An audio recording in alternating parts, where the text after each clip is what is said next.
Hello, hello, hello, beauties. Welcome to the Worthy Women Movement interview series. And today we have the wonderful Jo Goddard, who is one of the incredible authors from Rising into Greatness. And we're going to talk about Jo's chapter. But welcome, Jo. I am so Hi. proud of you and congratulations. You are a published author. Woohoo! It's so exciting. It's so exciting. And I can't wait for you to get your book in your hand. So, I suppose the first question I want to do, besides congratulate you and how proud I am of your chapter, because it is very, in my opinion, and all the readers will have their own opinion, it is extremely powerfully thought provoking and inspiring. So well done to you and congratulations. I'm very, Thank very you. proud of you and proud that you're in this book as well. So I suppose my first question to you is, why did you decide to write a chapter in Rising into Greatness? Well, you put the invitation out in May, which is my birthday month. So that's the month I say yes to all the big things anyway. But I really felt a pull this year to not just take my message and what I advocate for, one-on-one spaces with clients, but actually increase the visibility and lean into the opportunities to be seen and heard.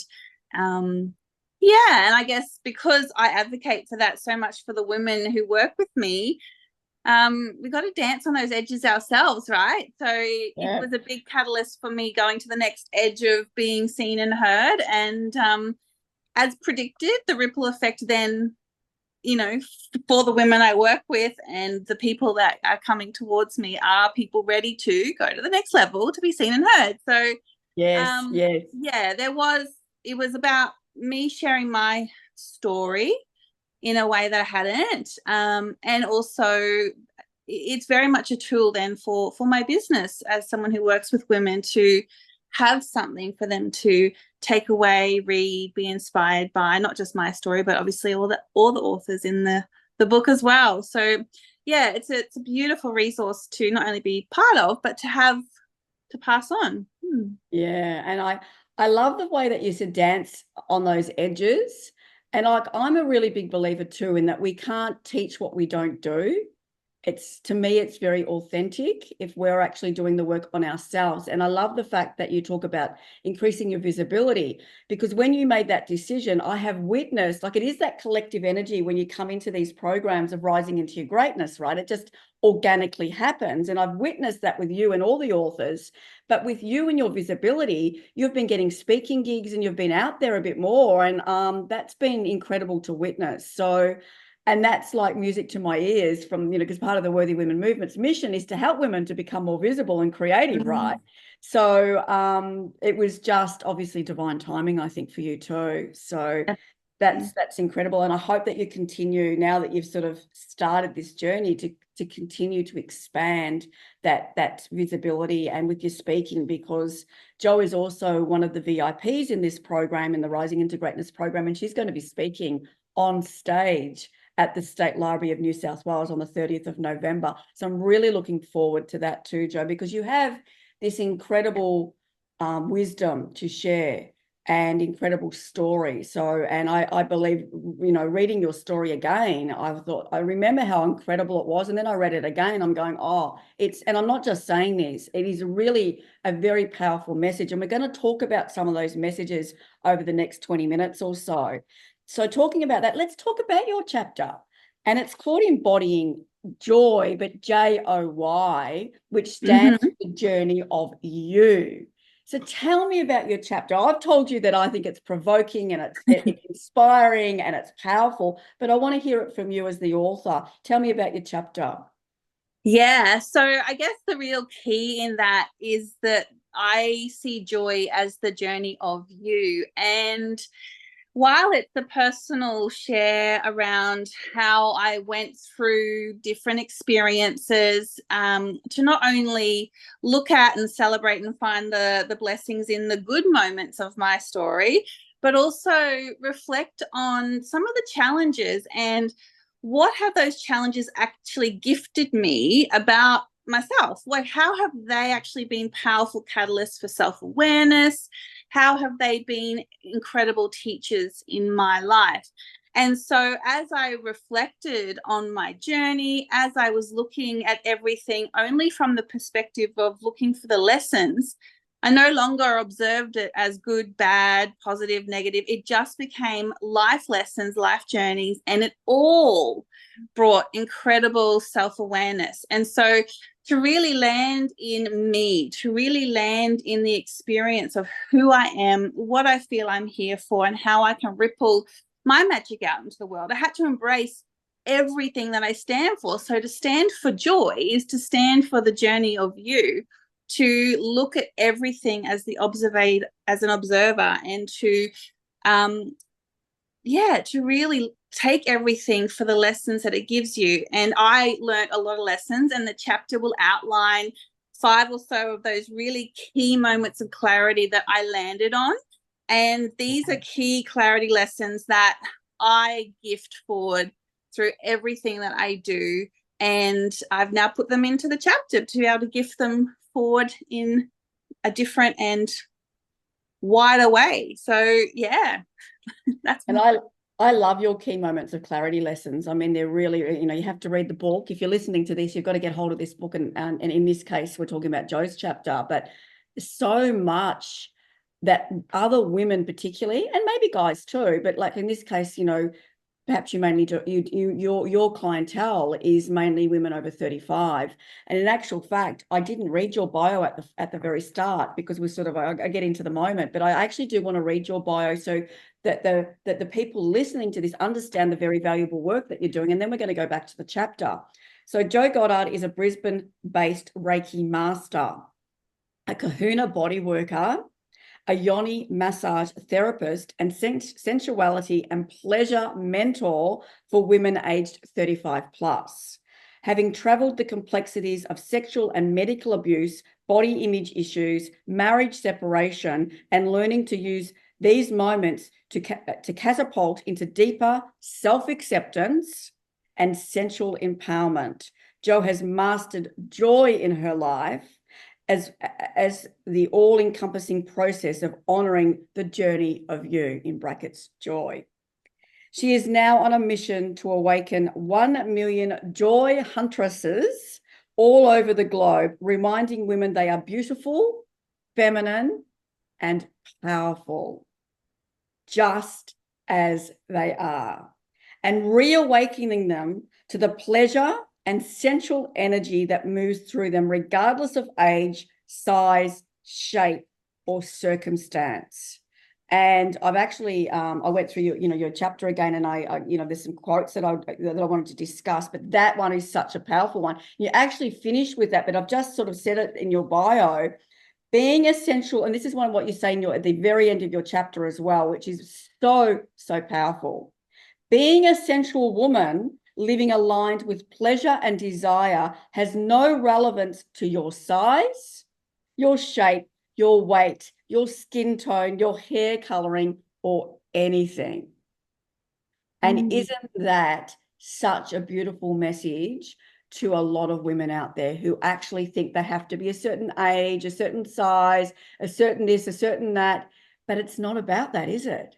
No, I've often, my measure, I mean, I touch on it in the book as well, how I measure what's true for you is to measure how vulnerable it makes you feel, because that's an extension of the heart communicating through the body. And I also look at, if something looks like it's dividing me from, separating me from something else, that's actually where I don't put my time and energy, because truth doesn't exist in separation and division. It exists in unity and collective coming together. So if I'm looking at things like, even if it's about my body image, oh, I can't do this, I can't do that because I'm not this and I'm not that. If I'm feeling separated from something, that's actually the false. That's the lie. Yes. Pivot yes. to where I feel a sense of unity and connection. I love that, a sense of unity and connection, and it's so true. And the heart communicating through the body. you know, it's all about really that's the crux, I think, of so much. We overcomplicate life. If we just came back to our hearts, life is so much more simple.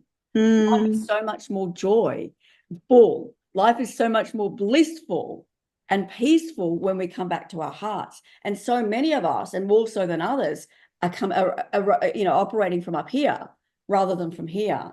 And it's the heart communicating through the body, which transpires into everything, really, our whole being, our soul.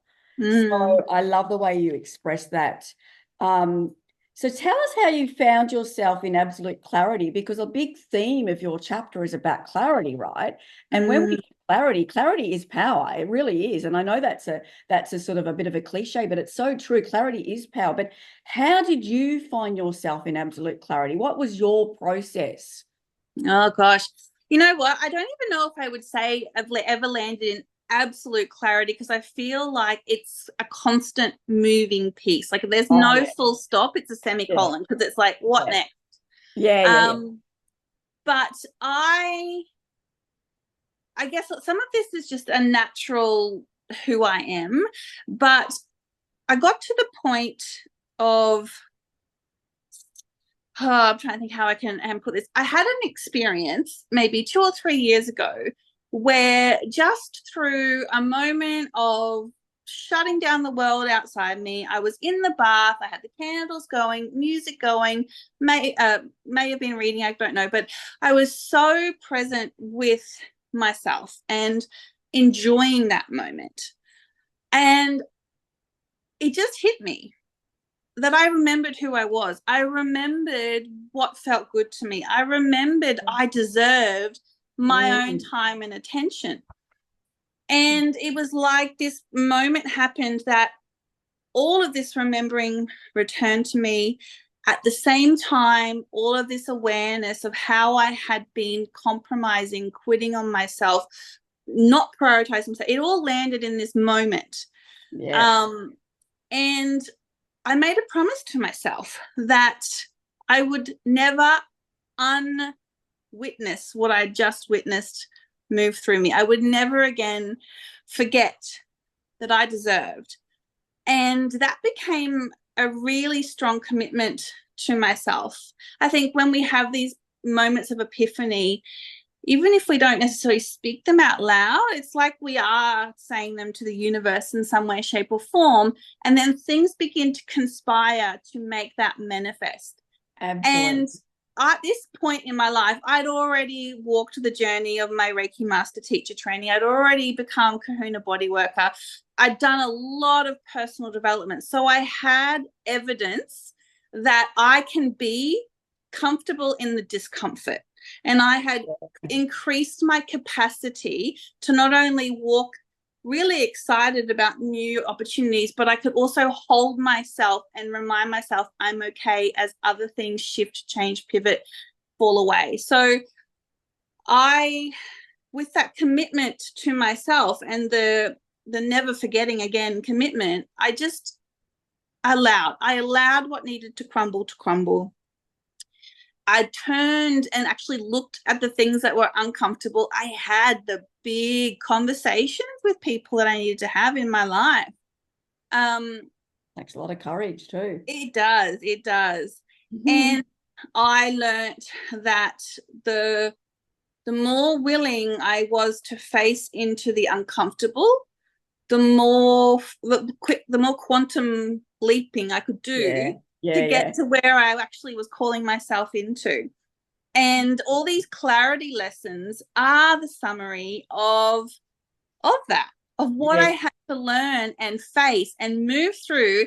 And I did it at rapid speed. Like a lot of these lessons, while I have walked them many times before, I didn't see them as the lessons and learning until I met them and I actually went into the discomfort and I moved through them. So the real encompassment of these absolute clarity, as you mentioned before, it's probably only landed in the last 2 years when I was like, This is Yeah. what I need to learn. This is how I stop the cycle. This is how I Definitely. keep myself at the forefront of everything that I do, have, and I move forward. And these lessons are I guess they're the pinpoints, right? Then these lessons have come through when I was actually ready to break the cycles, to break the patterns.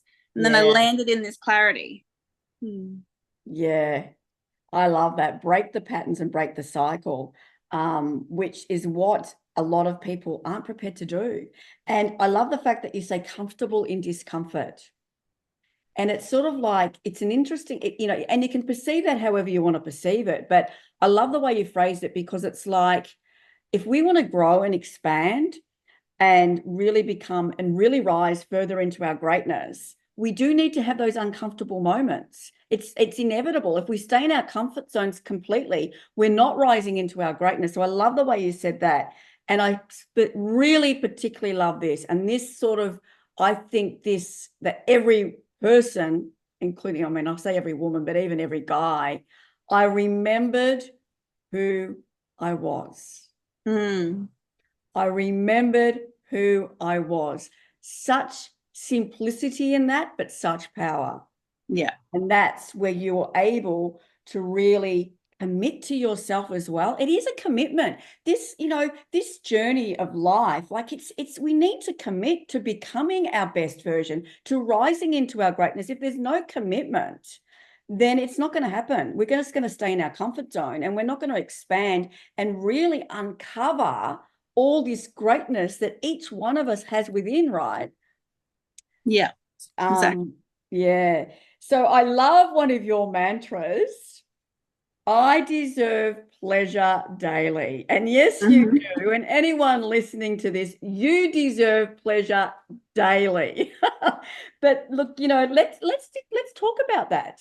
Like, what does that mean for you? In your book, in your chapter, you outline it so beautifully, but just sort of in a little summary, Yeah. what does that mean to you? And how does it? And let's start with you. And then even if you want to give an example of one of the clients that you may have worked with as well in the past, where that's helped them to really step into who they truly are as well. Yeah.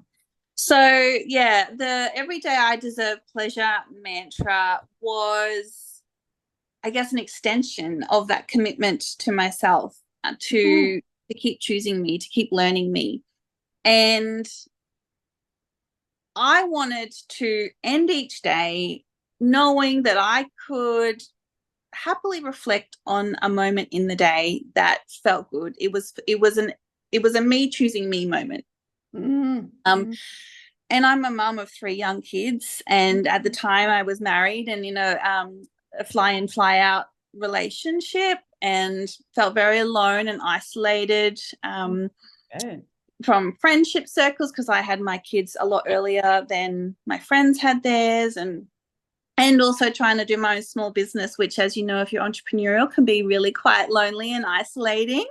So I just wanted to find one moment in every day where I was like, yes, that was it. And if I got to the end of my day and I was in the shower and I couldn't pinpoint that moment, I didn't leave the shower until I had either made a promise of what I was doing immediately after, or I was finding pleasure in the shower. And by that, I mean really finding stillness, centering, noticing the shower dripping over my skin. I might dance. I used to have this little routine where I'd try and like dance and move and sway around the water so it wouldn't touch me. So I was getting my body moving, and I was exploring how it bent and it flowed. And then sometimes it was like, no, out of the shower, you need to journal, or whatever it was, have a cacao. Yeah. So every day when I laid my head on the pillow, I had seen and witnessed the commitment I made manifest in my day. I could see the action, right? Yes. Yeah. And then once you start to find it daily, curiosity says, well, how about every hour?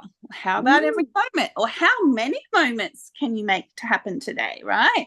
Yeah. And it's just this constant action piece of how often are you choosing you in your day.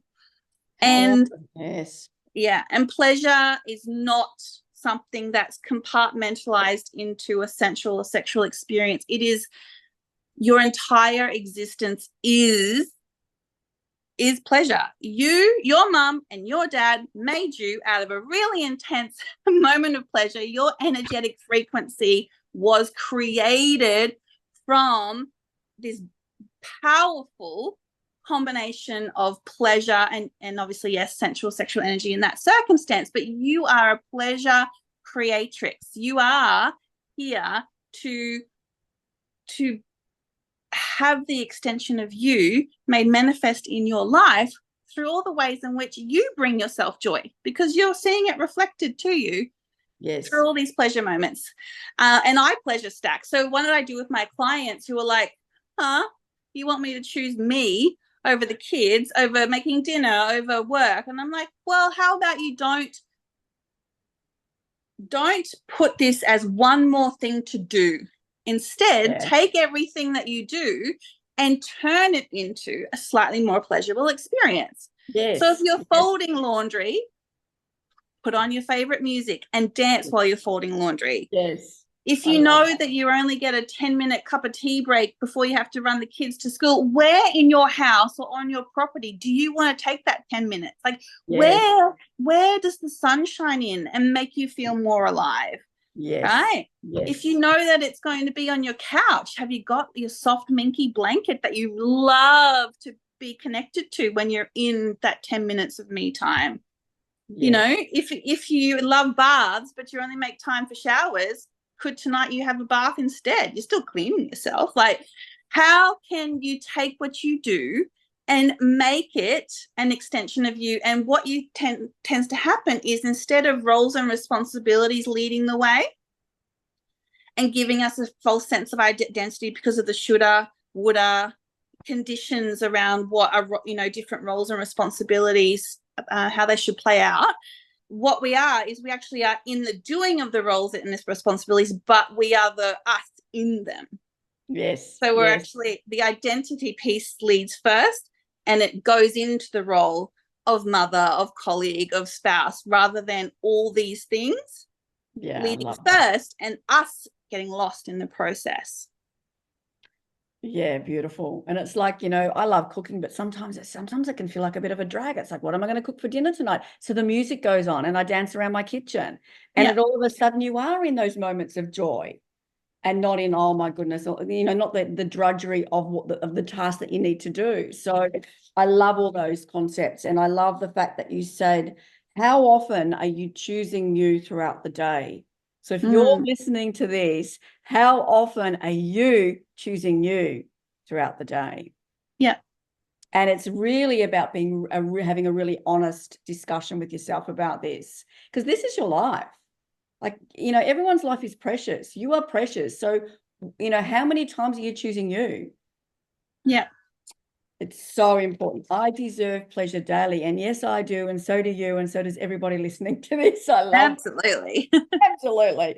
I'm really big into pleasure and bliss and joy. So it really sits so beautifully with me. And I think that it doesn't always sit as comfortably with some women. And that's where we need that. They need our support and they need that guidance to say, hey, it's okay. You deserve this. You deserve pleasure on a daily basis. And it's not about just sexual pleasure as one of many forms of pleasure, right? Like, I get pleasure out of eating beautiful food and smelling beautiful flowers and sitting in the sunshine. Like, there's so many moments through the day where we can choose that joy. Yeah. And another quote that I absolutely, that I really resonate with and I love is, I no longer wanted to choose mediocrity in any areas of my life. So, and I know through my own journey and so many other women that I've worked with as well, why did we choose mediocrity? Like, I don't anymore, but so many of us get into that pattern. So what did you change? I mean, you've spoken a lot about it, but just in regards to what was mediocre and what became magnificent for you? Mm-hmm. I think when I was leading my life through what you should be doing, I I mean, I could go right back, but finished high school, went to university, started a long-term relationship, bought a house, got married, had 3 kids, wound up so lost in myself. Yeah. And one of the hardest realizations I had was I had everything I thought I wanted. I had the marriage, I had the kids, I had the house, I had the degree, I had everything that I was told success Yeah. should look like and Yeah. feel like. And I had it all, and it did not feel successful. It wasn't satisfying, truly satisfying any real part of me. Yeah. And when I had this moment that I shared earlier of really waking up to the space I should be occupying in my own life and actually starting to make that real and tangible and happening, that's when I went from mediocre to magnificent, because I was in a marriage with he's a great guy and he's a fantastic dad, but he proposed out of, well, we've been together this long and we've had this house together for a year, so it feels right. We should get married because I don't want to be an old dad and I want to be married before kids. Like, he had all this programming going on. And then he proposed to me, and I still remember being like, yes, but not actually feeling excited. The yes was coming from a place of, yeah, okay, I guess this is what we do next. Yeah. Right? Oh, wow. Yeah. So, and hindsight has shown me that in the moment, I was like, yeah, this is the right decision. Right. Yeah. But when I got to this place of, no, choose you, like, don't ask permission for anybody, just choose you and go and make it happen. That marriage was one of the things that needed to change. And we had some really big, raw, uncomfortable conversations. And when I spoke about how my life, felt like it quantum leapt, one of those circumstances was ending a marriage and meeting the most amazing man, pretty much like almost feels like it was at the same time, right? But the reason why I attracted this new man and the reason why I'm in a most beautiful relationship now is because no one else was making the decisions except me, wanting to lead a life that felt so truly aligned with who I am. And so if I was like, oh no, it's probably more socially acceptable to end a marriage and then, do nothing for 2 years. You got to meet everybody else's expectations. You don't want people judging you, blah, blah, blah. I don't care if you judge me. Like, that's a reflection of what you believe to be truth. It ain't my truth. So right. I got to let something go that wasn't serving me and step into something magnificent extremely quickly. And the people along for the ride with me are constantly getting a version of me that brings more magnificence into their life. Like, my children have a mum who's more deeply connected to herself. And it might look like mum and dad aren't married anymore, but it looks like mum and dad getting on really well. It looks like them deepening their relationship to dad and relationship to me in completely new ways. They get to see me completely lit up and in love. So when we face the uncomfortable, that's how we can change that mediocre into magnificence. And it goes back to that quote which you said before, Jo, comfortable in the discomfort, because ending a marriage, that's uncomfortable.